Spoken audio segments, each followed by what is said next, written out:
If it ain't good news to the poor, it ain't good news. If it's good news to somebody who's already got it good, but if it's good news to somebody who doesn't have it good, who's had it taken away, who's suffered, who's hit rock bottom, if it's good news for them, it is good news. There are two definitions for poverty. One is insufficient amount or inferior quality. Poverty. Insufficient amount.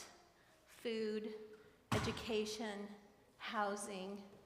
Inferior quality. Education, housing, food. There's another definition for poverty, and that is a renunciation of wealth as a religious vow. The thing that's been blowing my mind this week, y'all, is that Jesus took a vow of poverty. That the God of creation, who created a world of sufficient abundance, took a vow to become poor, to become good news to those who had lost everything. Those from whom it was taken away,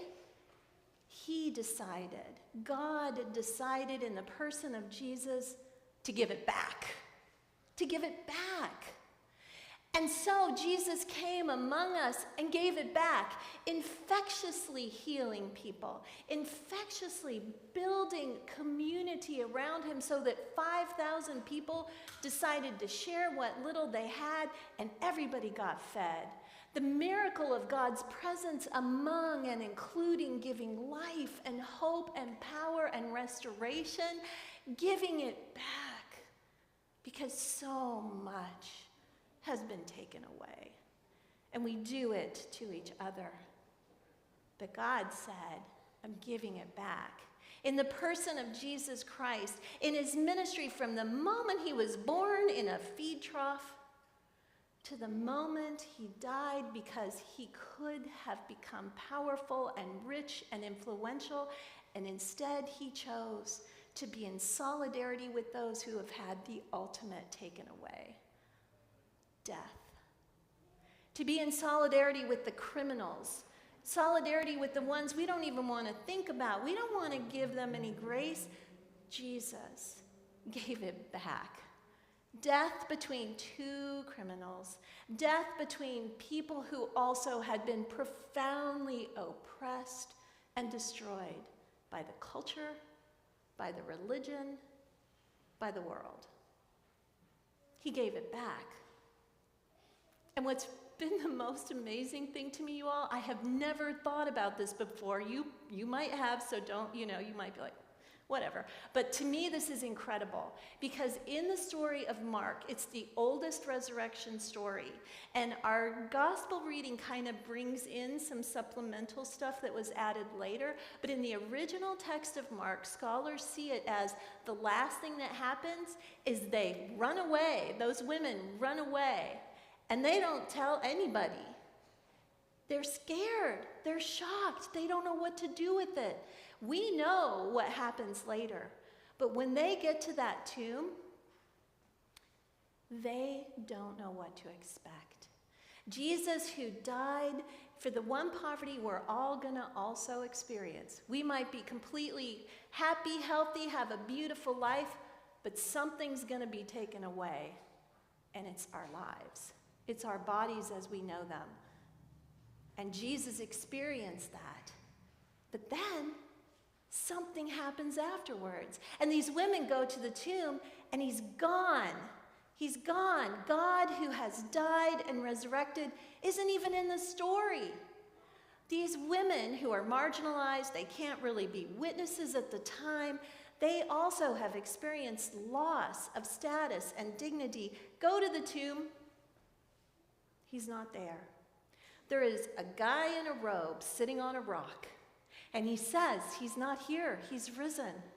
But Jesus doesn't show up in this first story. Jesus is just gone. Does anybody else think that's kind of weird? Like, would we really start a religion that changes the world and Jesus isn't even there, right? the sense that he does appear later, and the stories we know because people died in their conviction that Jesus was raised from the dead. But at this moment, he gives his resurrection away. He doesn't even own it. He doesn't even say, like, I have risen, I'm here, I'm powerful, everyone's gonna know. It's not even about him. Do you see that? Do you see the power of this? That even the resurrection is given to us to make of it what we will. Wow. That blows my mind. I'm sorry, but that is amazing. That God would say, I want you to be a partner with me in giving it away. In giving away hope. Because, if they had seen enough to be completely persuaded, if everyone in the world had seen that resurrection, which God was capable of doing, right? God could have just, everybody saw the risen Lord. But instead there was hope. Hope is the substance of things unseen. The presence of something you know is there, but you can't see it. You have to walk by faith. And we, as resurrection people, we walk by faith, and we give it away. So how are we being resurrection people? How are we remembering the 1.2 billion people who are in this world, breathing the air with us, who are experiencing poverty? Have we decided it's time for us to take a vow of poverty, to walk in a way that we give instead of take? Where we walk in a way where a sufficient abundance is enough for us. And what comes on top of that is our gift, so that the world may be healed, creation, and others. We are a people of resurrection hope. We have a God that is mind-blowingly loving, mind-blowing willing to invite us to participate in the healing of the world. And even when we fail, even when we don't think we're sufficient or adequate, the love of God wraps around and invites us to participate. Forgiveness and power given and given and given to us. The Lord is risen indeed. May we walk in that resurrection power. Give thanks to the Holy One. Give thanks for what he has done. Let the rich remember their poverty, and let the poor remember they are rich because of what the Lord has done for us. And they will remember it when the gospel is good news for all of us.